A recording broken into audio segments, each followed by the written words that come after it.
You enjoyed the word that I presented this week. It really spoke to me, and I think God was telling me, hey, this is all people need to hear right now. I know we can say it over social media all the time, and we can express how much we need to think about others, but hey, I've been to the grocery store lately. It's not easy to be like, get that extra toilet paper.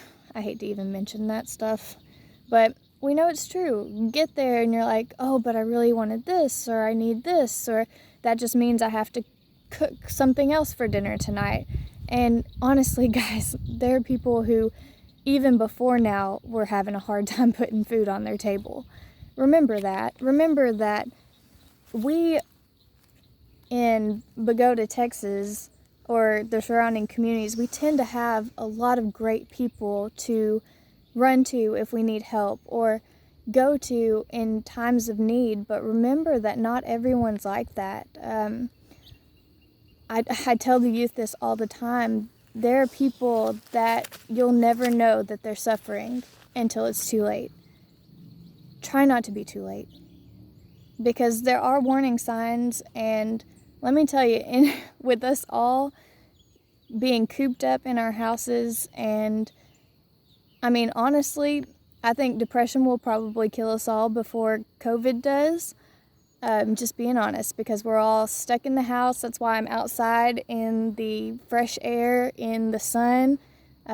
Yay, social distancing. I mean, it's not that hard out in the country, but you have to think about those people who don't get the opportunity.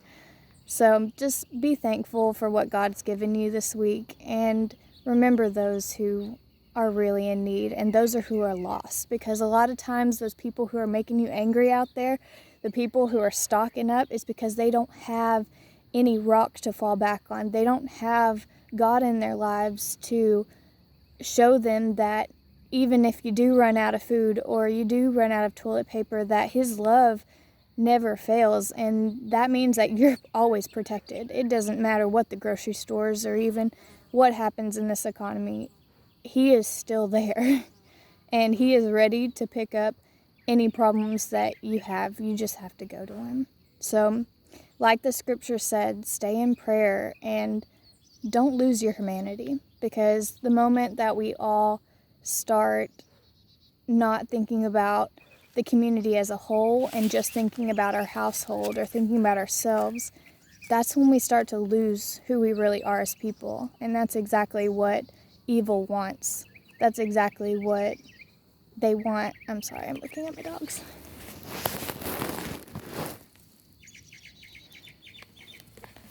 They're super cute. Anyways, so guys, just don't lose your humanity out there.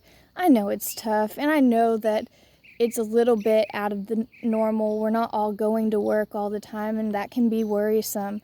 But remember that there were people without jobs before. There were people who were struggling before, and can you imagine what this is doing to them?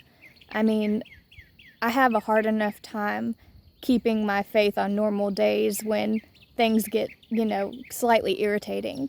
So just remember that. Remember that next time you go to the grocery store. Remember that next time you complain on Facebook about your hard life when you have shelter over your head and at least a drink of water and maybe a slice of bread. I don't know, maybe, because, they limit that too. But just remember that. So, Romans 12, verse 9 through 21 is what we went over. And I just really strongly express that you keep that in your mind this week. I know I am, because I didn't know that this verse even existed until today. So I just really hope that it touches y'all.